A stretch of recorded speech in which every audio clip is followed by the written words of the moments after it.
जना small finance bank के management से करते हैं। खास बात, स्टॉक में काफ़ी बड़ा एक्शन देखने को मिला था।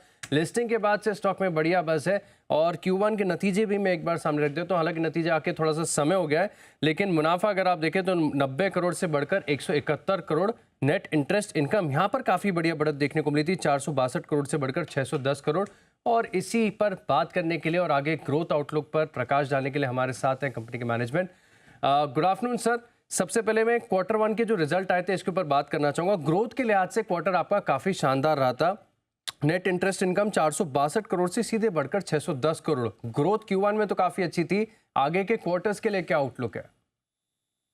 तो आशीष जी नमस्कार and to you and all the viewers. तो ग्रोथ आउटलुक तो देखिए हमने गाइडेंस दी हुई है कि एसेट ग्रोथ रहेगा 20%, लायबिलिटी ग्रोथ मतलब जो डिपॉजिट ग्रोथ रहेगी 20% साल की, और जो प्रॉफिट आफ्टर टैक्स है उसका ग्रोथ रेट रहेगा 30%। सो ये तीन गाइडेंसेस हमने पब्लिकली दे दी हैं और हम इसी पे बिल्कुल डटे हुए हैं कि इसी पे करेंगे। थोड़ा जना के बारे में, हमारा जो ग्रोथ रहता है एसेट साइड में, लोन साइड में वो सिक्योर्ड रहता है, क्योंकि जना जब से लॉन्च हुआ किया हमने बैंक 2018 में, हमारा एक माइक्रो फाइनेंस जो स्टार्टअप बेसिकली हमारा कोर बिजनेस था, वहां से हम डाइवर्सिफाई करके सिक्योर्ड बिजनेस में आ गए, जैसे कि अफोर्डेबल हाउसिंग हुआ, माइक्रो लैब हुआ, एमएसएमई फाइनेंस हुआ। और वो ज्यादा करके हमारा जो बड़ा बिजनेस है, जून में आप देखिएगा 62% हमारा सिक्योर्ड बिजनेस रहा है। सो दो तीन चीजें, एक तो ग्रोथ अच्छी रहेगी, सिक्योर्ड बिजनेस बढ़ेगा, और हमारा हमेशा फोकस रहेगा कि हम सेफ्टी पे ध्यान दें। तो ग्रोथ पर पूरी तरीके से फोकस है और गाइडेंस कंपनी ने ऑलरेडी शेयर कर रखी है। लेकिन सर Q1 के नंबर्स में मैं देख रहा था कि असेट क्वालिटी इसमें हालांकि अभी भी बहुत कंफर्टेबल है, लेकिन नेट एनपीएस और क्रॉस एनपीएस यहाँ पर अगर आप देखें तो कंपेरेटिवली क्वार्टर थोड़ी सी बढ़त देखने को मिली थी। क्या कारण रहा? तो इसके दो कारण हैं। एक तो जो हमारी 38% जो माइक्रो फाइनेंस बुक है, उस सेक्टर में थोड़ा सा स्ट्रेस तो है ही, क्योंकि हमने ज्यादा ग्रो नहीं किया है बुक जब से बैंक चालू किया, तो हमें ज्यादा स्ट्रेस तो है नहीं, पर हल्का तो है। Second, first quarter normally weak quarter रहता है, बिजनेस के मोमेंटम में भी, कलेक्शन में भी।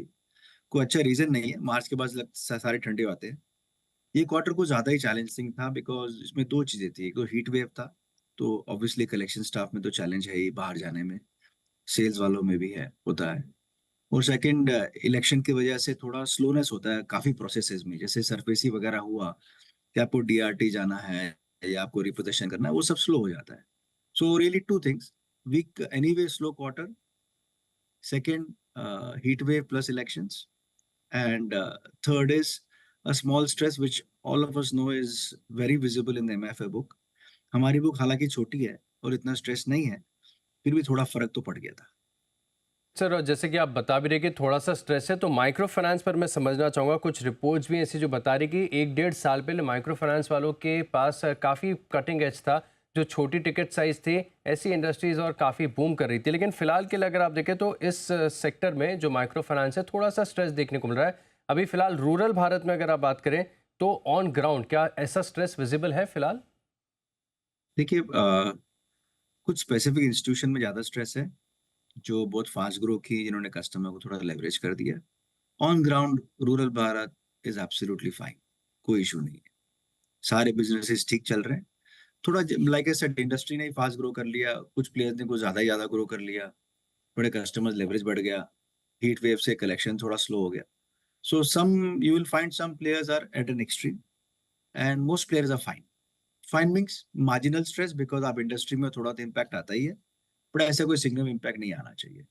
गुड न्यूज, आप अफोर्डेबल हाउसिंग देख लीजिए, स्मॉल बिजनेस देख लीजिए, माइक्रो लैब देख लीजिए, two wheeler, gold, all businesses are doing very well, which is the majority of our businesses. Because अगर रूरल में स्ट्रेस हो तो सब जगह दिख जाता, हमें कहीं और नहीं दिख रहा है।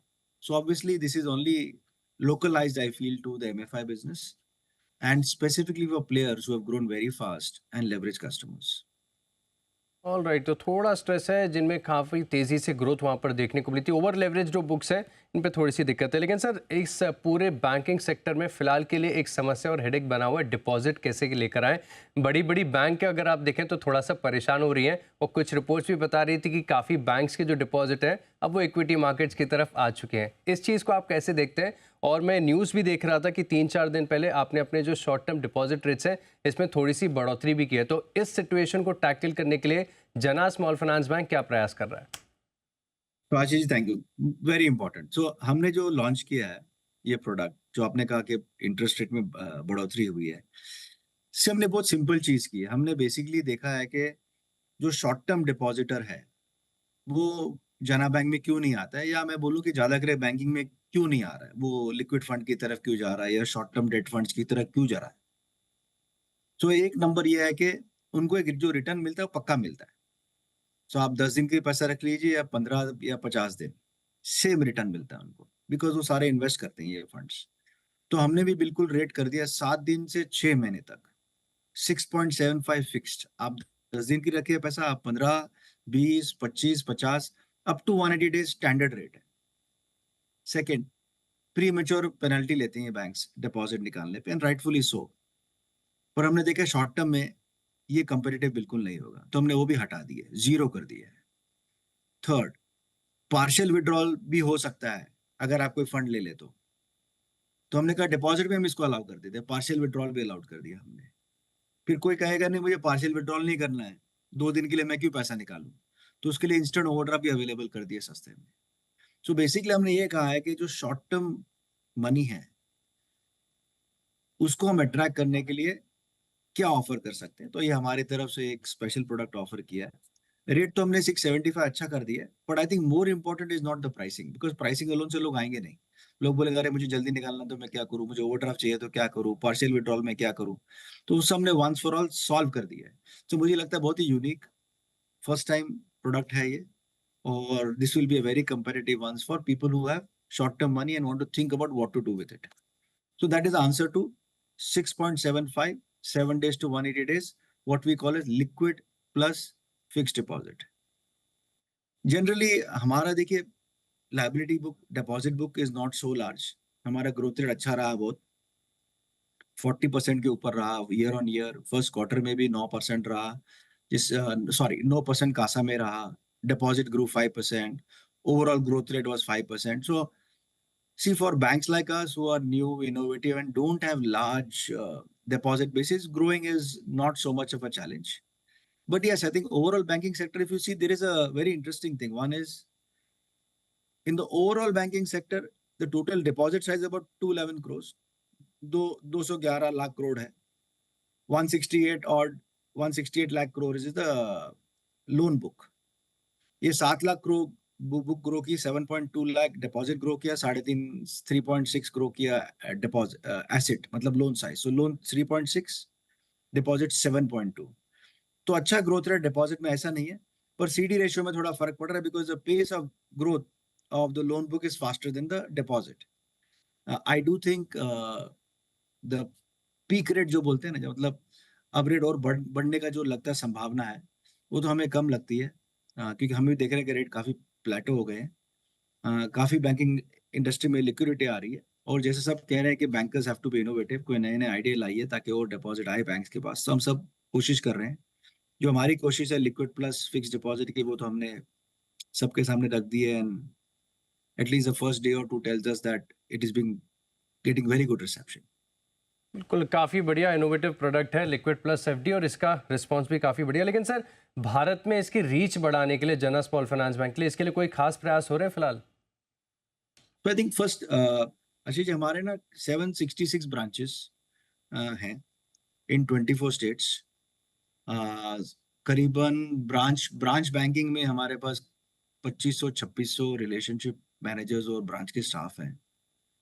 डिजिटली सारा अवेलेबल है, तो अगर कोई भी हमें फोन करे तो आराम से हम डिजिटली ऑनबोर्ड करते हैं।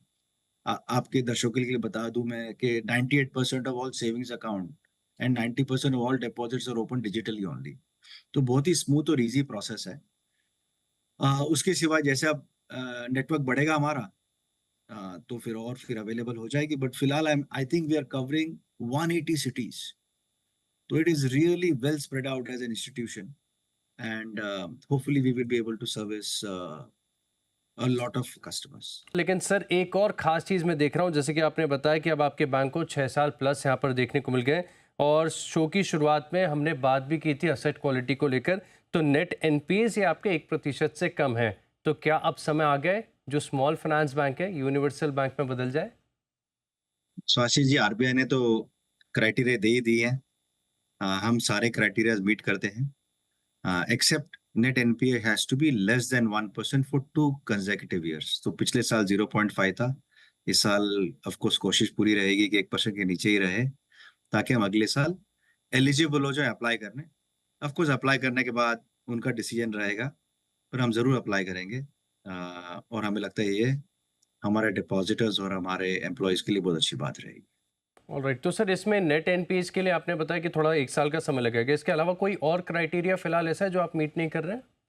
नहीं, ऐसा और कोई क्राइटेरिया नहीं है। तो अगर ग्रॉस एक अगले फाइनेंशियल ईयर में अगर आपके नेट एनपीएस जैसे कि अभी दिख ही रहा है ट्रेंड में, आपकी गाइडेंस भी 1% से कम रहे, तो निश्चित है कि आपको यूनिवर्सल बैंक का लाइसेंस मिल जाएगा। नहीं, सॉरी, इस साल 1% के नीचे रहना चाहिए। हाँ, मिल जाएगा तो कुछ रेगुलेटर के हाथ में है, हम डेफिनेटली एलिजिबल हो जाएंगे अप्लाई करने के लिए। ऑलराइट। सर एक आखिरी कमेंट, जैसे कि आपने बताया कि इंडस्ट्री में फिलहाल अगर आप देखें तो लोन ग्रोथ को लेकर कहीं पे भी दिक्कत नहीं है, डिपॉजिट ग्रोथ है ये थोड़ा सा कंसर्न बना हुआ है, तो लोन ग्रोथ के लेकर आपकी क्या गाइडेंस है? सी आई थिंक फर्स्ट जनरली अगर हम जहाँ देख रहे हैं ना, हम सप्लाई चेन करते हैं, वेंडर फाइनेंस करते हैं, हम देख रहे हैं ऑर्डर्स बहुत हैं, certainly small industries, mid size industries में, और कुछ सेक्टर्स तो बहुत ही अच्छा ग्रो कर रहे हैं, चाहे डिफेंस हो गया, सोलर हो गया, ईवी हो गया, एग्रो हो गया। सो जनरली हमारा अफोर्डेबल हाउसिंग बिजनेस है, हम वहाँ भी कोई स्लोनेस नहीं देख रहे हैं। हमारा टू व्हीलर बिजनेस है, वहाँ भी कुछ स्लोनेस नहीं दिख रहा हमें। So generally I must say economy is on a very good footing. अब लोन ग्रोथ लास्ट ईयर से 16 थी, इस बार 13 होगी, 14 होगी। I think those are small matters. I still think we are good to go to achieve the 7%, around the 7% number GDP। तो वहाँ कोई प्रेशर नहीं है।